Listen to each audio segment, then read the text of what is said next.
자, 오늘부터 또 2달 동안 우리 열왕기하를 통독하도록 그렇게 하겠습니다. 열왕기하라고 하는 이 열왕기라고 하는 말은 여러 왕들에 관한 기록이라고 하는 뜻입니다. 여러 왕들에 관한 기록. 열왕기 상하로 나누어지지요. 상하는 원래는 상하가 아니고 한 권이었는데 분량이 워낙 많아가지고 이제 상하로 나누었다라고 하는 것도 이미 말씀을 드렸습니다. 그러니까 하나님께서 이 열왕기 상하를 통하여 무엇을 보여주려고 할까요? 다른 것이 아닙니다. 이스라엘 백성들의 영적인 타락과 도덕적인 쇠퇴를 보여줍니다. 그래서 결국은 남유다와 북이스라엘은 이방 나라들에게 이제 멸망을 당하고 포로로 잡혀가는 비참한 신세가 됩니다. 그러니까 어찌 보면 이 열왕기 상하는 역사인데 하나님이 세우신 나라가 이방인들에게 멸망을 당하는 슬픈 역사를 기록한 그런 책이 되겠습니다. 슬픈 역사책입니다. 자, 그러므로 나중에 이제 이 열왕기 상하를 읽는 이 젊은 이스라엘 사람들은 이렇게 묻습니다. 왜 하나님께서 세우신 나라가 이방 나라에게 멸망을 당했습니까? 그 질문, 왜 전능하신 하나님이 이 나라를 세우셨는데 왜 하나님은 이 나라를 지켜주지 않으시고 왜 이방인들이 와서 이렇게 탈취하도록 그렇게 내버려 두었습니까? 왜 우리는 이 이방 땅에서 이렇게 노예로 살아야 됩니까? 이렇게 하는 그 질문을 이제 자연스럽게 하게 됩니다. 여러분, 그 이유가 뭐지요? 왜 하나님께서는 당신이 세우신 이 나라를 이방 사람들을 통하여 멸망시키고 그 백성들을 포로로 잡혀서 거기 살도록 했을까요? 다른 건 아닙니다. 사실은 그 이스라엘 백성들이 하나님을 떠나서 말씀을 떠나서 우상 숭배하고 불순종했기 때문에 그렇습니다. 그 모습을 열왕기 상하, 특별히 열왕기하가 우리에게 보여줍니다. 어떻게 불순종했는가? 어떻게 망할 수밖에 없는 상황이 되었는가라고 하는 것을 보여줍니다. 그러므로 이제 우리가 열왕기 상하를 보면서 이렇게 살면 이스라엘 왕들처럼 살면 이스라엘 백성들처럼 살면 반드시 망하는구나, 반드시 철저하게 실패하는구나 라고 하는 그런 교훈을 받을 수 있습니다. 이건 별로 긍정적인 교훈은 아닙니다. 부정적인 교훈입니다. 부정적으로 저렇게 살면 망하는구나 라고 하는 겁니다.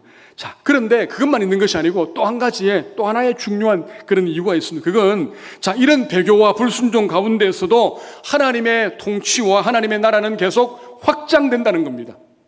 불순종이 있고 배교가 있고 또 타락이 있지만 그런데 하나님께서는 그 가운데서도 하나님 당신의 나라를 확장시키는 하나님의 통치가 그 안에서 이루어지는 것을 오늘 우리에게 보여주는 역사가 바로 열왕기하의 역사라고 하는 것을 우리가 알 수 있습니다. 그러니까 열왕기하에 있는 이야기는 대부분이 다 하나님의 배반, 하나님에 대한 불순종의 그런 이야기들입니다. 그런데 그것만 있는 건 아닙니다. 그 안에서 믿음으로 하나님께 순종한 사람들의 아름다운 이야기도 곳곳에 숨겨져 있습니다. 오늘 저는 이 2달 동안 이제 열왕기하를 보면서 하나님을 배반한 사람들의 그런 부정적인 역사보다는 믿음으로 끝까지 하나님께 순종한 그런 아름다운 그런 이야기를 여러분과 함께 나누려고 합니다.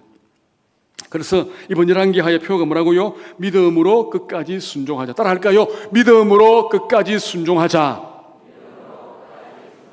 우리 매 시간마다 끝까지 믿음으로 상황이 어떠하든지 시대가 어떠하든지 얼마나 부패했든지 상관없이 믿음으로 끝까지 순종한 믿음의 우리 선배들을 살펴보기를 원합니다. 자, 오늘은 첫 시간으로 한 여인의 그런 그 삶을 돌아보겠습니다. 너무너무 힘들었는데 하나님의 은혜와 능력으로 회복한 그런 사건을 한번 살펴보도록 하겠습니다. 자, 1절을 보니까 엘리사 선지자에게 이제 엘리야의 시대는 가고 엘리사의 시대가 왔는데 이 엘리사에게 한 여인이 찾아옵니다. 자, 그 여인은 이 엘리사 선지자의 제자의 부인입니다. 문제는 뭐냐면 이 제자가 젊은 나이에 그만 많은 부채를 남기고 세상을 떠나고 말았습니다. 그러니까 돈을 빌려준 채권자가 그녀에게 너희들 돈을 갚지 않으면 너희 2 아들을 이제 종으로 삼겠다라고 통보를 합니다. 남편이 죽었습니다. 2 아들만 남았는데 2 아들이 이제 종으로 끌려가야 하는 그런 기가 막힌 상황입니다. 문제는 뭐냐 하면 이 여인에게는 아들이 종으로 팔려가지만 해결할 수 있는 아무런 그런 능력이 없는 겁니다. 그냥 그 아들이 종으로 팔려가는 것을 볼 수밖에 없는 그런 기막힌 상황이 지금 이제 전개되는 겁니다. 그래서 이 여인은 자기의 남편을 지도한 엘리사에게 나와서 자기의 어려움을 해결해 달라고 호소하고 있는 것을 볼 수 있습니다. 그런데 이 여인의 딱한 소식을 듣고 엘리사가 놀라운 방법으로 그 문제를 해결해 주었다는 겁니다. 오늘 이 내용이.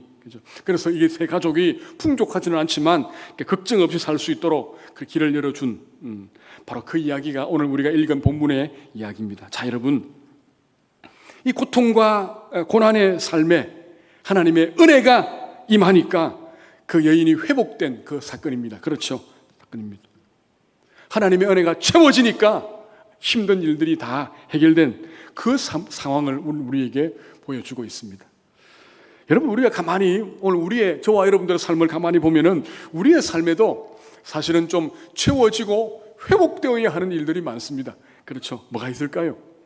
자, 가장 기본적으로 영적인 은혜가 좀 채워져야 되지요. 영적으로 좀 회복해야 합니다. 이렇게 그냥 늘 같은 곳으로 가지 말고 좀 영적으로 열정적으로 주님을 섬기고 하나님의 능력을 선포하는, 하나님의 능력 안에 거하는 그런 삶을 살고 싶어요. 회복되기를 원하는 겁니다. 또 늘 우리 알고 있지만 그런 그 건강의 문제, 건강 때문에 늘 고민하고 또 걱정하는, 하나님이 건강의 문제를 해결해 주시기를, 또 하나님이 채워주시기를 원하는 그런 마음도 있습니다. 또요, 그래, 경제적인 문제도 있죠. 경제적인, 늘 허덕이는 이 경제를 하나님이 좀 채워주시도록 그런 하나님 회복시켜 주시기를 원하는 그런 마음이 간절합니다. 그뿐입니까? 아니요, 우리 남편의 문제도 있고요, 우리 아이들에 관한 부분도 있고 여러 가지 많은 부분이 있는데 그것도 하나님이 채워주시기를 원하는 그런 마음이 간절합니다. 여러분, 어떻게 하면 이 우리의 문제도, 우리의 모든 문제들이 이 여인처럼 채워질 수 있을까요? 회복될 수 있을까요? 네. 오늘 이 문제, 하나님, 우리 어떻게 하면 하나님이 주시는 은혜로 채움을 받는가 하는 이 문제를 살펴보겠습니다. 여러분, 우리 결실의 계절 아닙니까? 이 9월 하나님의 채우심을 받기 위해서 오늘 우리가 무엇을 준비해야 할까요? 또 어떻게 무엇을 알아야 할까요? 무엇을 인식해야 할까요? 뭘 확신해야 할까요?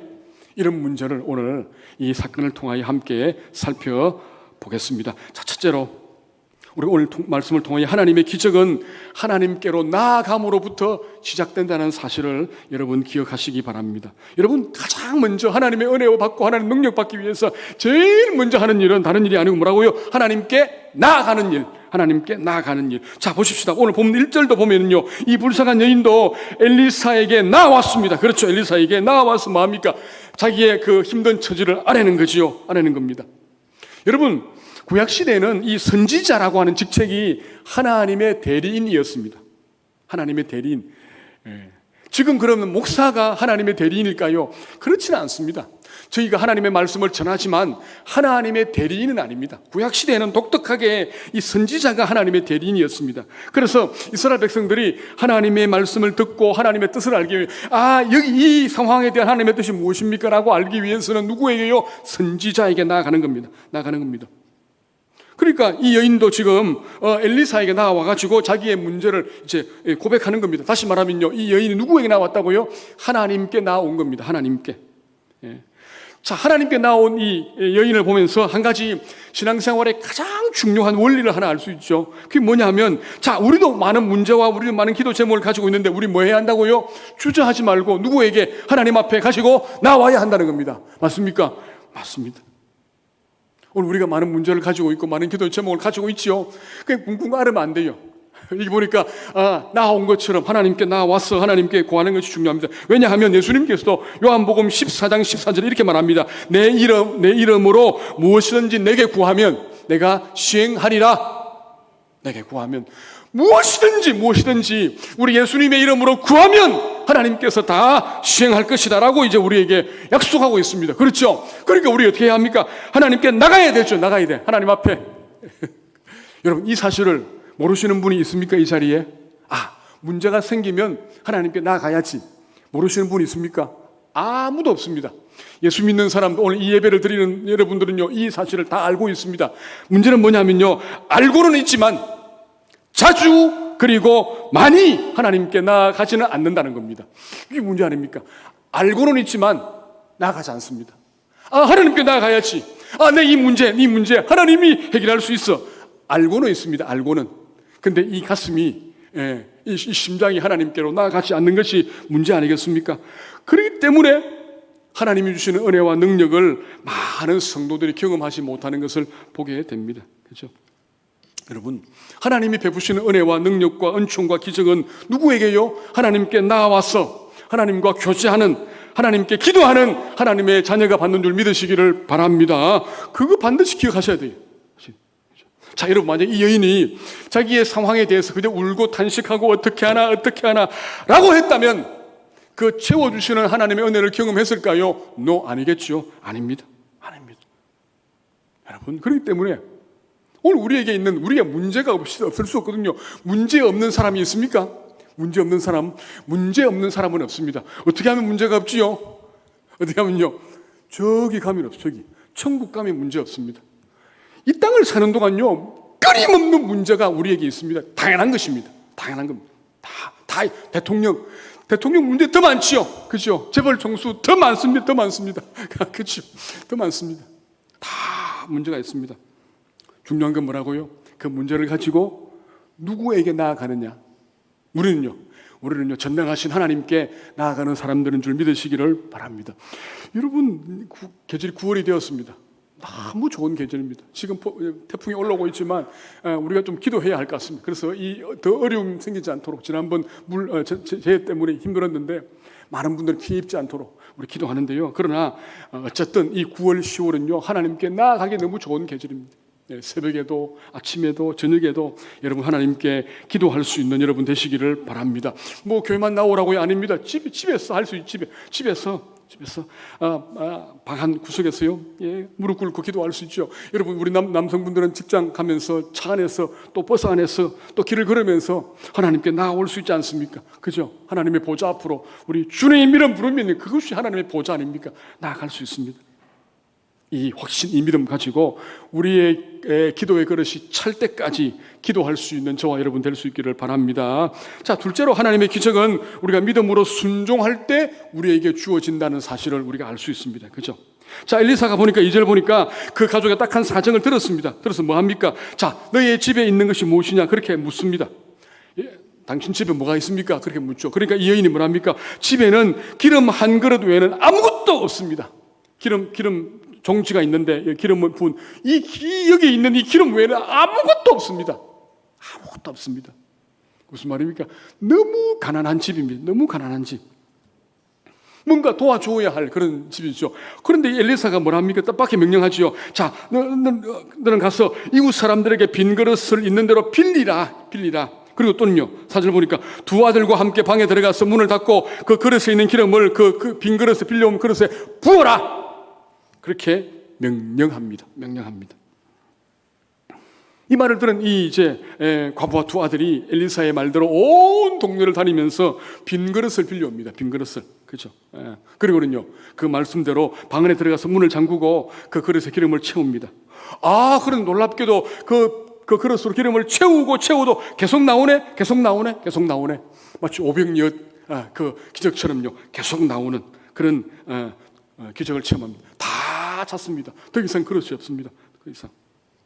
어떻게 합니까? 거기 있는 그 기름을 다 팔아가지고 빚 갚고 그 다음에 생활도 하는 그런 기적을 체험하게 됩니다. 여러분, 오늘 이 놀라운 기적을 통하여 우리가 귀한 교훈을 받습니다. 이 기적 이 자체는요, 어렵지 않습니다. 어떤 교훈이죠? 그건요, 믿음으로 순종하면, 끝까지 믿음으로 순종하면 하나님의 기적은 우리에게 채워진다는 겁니다. 그 교훈 아닙니까? 그렇죠. 근데 문제는 뭐냐면, 문제는 이 순종이 쉬우냐라고 하는 건 쉽지는 않습니다. 그렇죠. 네. 자, 여러분, 지금 급하게 필요한 건 뭐죠? 돈이 필요한데 지금 엘리야는요, 돈을 주지 않고 뭐 하라고요? 빈 그릇만 빌려오라. 빈 그릇. 최대한 많이 빌려오라. 그렇게 이제 말하죠. 이 말이 이해가 될까요? 아니, 왜 빈 그릇을 빌려오라 그러지? 아니, 이걸 뭘 하려고? 내가 이걸 해야 될까? 나중에 또 어떻게 하지? 그런 마음이 있었겠지요. 그런데 이 여인은요, 지금 너무 힘드니까 지금 엘리사 선지자의 말을 그대로 순종하여 빌려옵니다. 끝까지 순종합니다. 그죠? 순종합니다. 그러니까 어떻게 합니까? 자기 눈앞에 끊임없이 부어지는 그 기적을 경험합니다. 이야, 하나님 이렇게 놀랍게 역사하시는구나. 그죠? 하나님의 살아계심을 경험하는 놀라운 역사가 이 여인의 눈앞에, 이 두 아들의 눈앞에 보여지게 되는 것. 그걸 그걸 지켜보는, 그걸 바라보는 그런 은혜로운 사람이 되는 겁니다. 그죠? 그래서 이 기적을 통하여 모든 문제가 다 해결되는 그런 역사가 나타나게 된 것입니다. 여러분, 이 기적을 통하여 우리는 반드시 두 가지를 확신해야 합니다. 두 가지. 첫 번째는 뭐냐면요, 하나님이 주시는 은혜는 언제나 풍성하구나라고 하는 확신입니다. 확신. 여러분 가만히 묵상해 보십시오. 지금 기름을 받을 만한 그릇이 딱 준비되어 있을 동안은 하나님이 주시는 기름은 끊이지 않았습니다. 기름이 먼저 끊어지지 않았습니다. 그렇죠? 기름은 계속 부어졌습니다. 뭐가 있으면요, 빈 그릇이 있을 때에. 이 무슨 말입니까? 하나님의 은혜는 절대 먼저 끊어지지 않는구나. 끊임없이 부어지는 하나님의 은혜를 볼 수 있습니다. 왜냐하면 우리 하나님은 은혜가 풍성한 하나님이시기 때문에 그렇습니다. 은혜가 풍성한 하나님은, 은혜가 풍성한 하나님의 모습을 우리가 여러분 지금 볼 수가 있습니다. 은혜가 풍성한 하나님. 그렇죠? 은혜가 풍성한 하나님. 여러분, 우리는 어떻습니까? 우리는요, 좀 째째해요. 사람들은 좀 째째합니다. 또 생각이 얼마나 많은지 모릅니다. 번금 작정하려고 해도, 하려고 해도요, 얼마나 생각이 많고 계산이 많은지 모릅니다. 그리고 또 손해보는 짓은 잘 안 하지요. 근데 우리 하나님은 그렇지 않지요. 우리 하나님은요, 모든 것이 풍성하기 때문에 우리에게 계속 가득가득 부어주시는 분 아닙니까? 우리 하나님, 우리 예수님은요, 우리를 너무너무 사랑하시기 때문에 당신의 생명까지도 우리에게 내어주신 분 아닙니까? 그분이죠. 우리 하나님 너무 좋으신, 너무 풍성하신 분이고, 우리 예수님 너무 귀하신 분입니다. 지금도 우리 예수님 뭐 하시죠? 하나님 우편에서 우리에게 온갖 좋은 거 주시려고 지금 준비하고 계시죠? 보내고 계시죠? 그죠? 여러분 보십시오. 우리가 그 풍성하신 하나님을, 우리 아버지를 모시고 산다니까요. 그 좋으신 예수님을 나의 주님으로 모시고 살고 있지 않습니까? 그죠? 우리 하나님은, 우리 아버지는요, 풍성하신 하나님이시구나. 그 하나님의 은혜는 끊임이 없구나. 라고 하는 이 한 가지를 여러분 확신할 수 있기를 바랍니다. 두 번째 확신은 뭐냐면, 그래, 하나님의 은혜는 은혜 받을 그릇이 준비될 때 풍성하게 받을 수 있다는 겁니다. 그거 아닙니까? 이 여인을 다시 한번 보시죠. 이 여인이 믿음으로 빈 그릇을 준비를 했습니다. 빈 그릇을 준비를 했기 때문에 그 놀라운 기적을 맛보았지 않습니까? 아마 더 많은 그릇을 준비했으면 더 많은 기름을 받았겠죠. 그렇습니다. 잘 한번 생각해 보십시오. 여러분, 우리도 부족한 것이 많은데 우리도 최선을 다하여 우리가 믿음의 그릇, 기도의 그릇, 순종의 그릇을 준비하며 산다면 그 그릇에 하나님의 능력과 하나님의 은혜와 하나님의 기적이 가득히 부어질 줄 확신합니다. 맞습니까? 맞습니다. 우리가 준비만 된다면, 그죠? 준비하고 있다면. 문제는 뭡니까? 우리에게 있는 믿음의 그릇이 너무 작아요. 너무 작아요.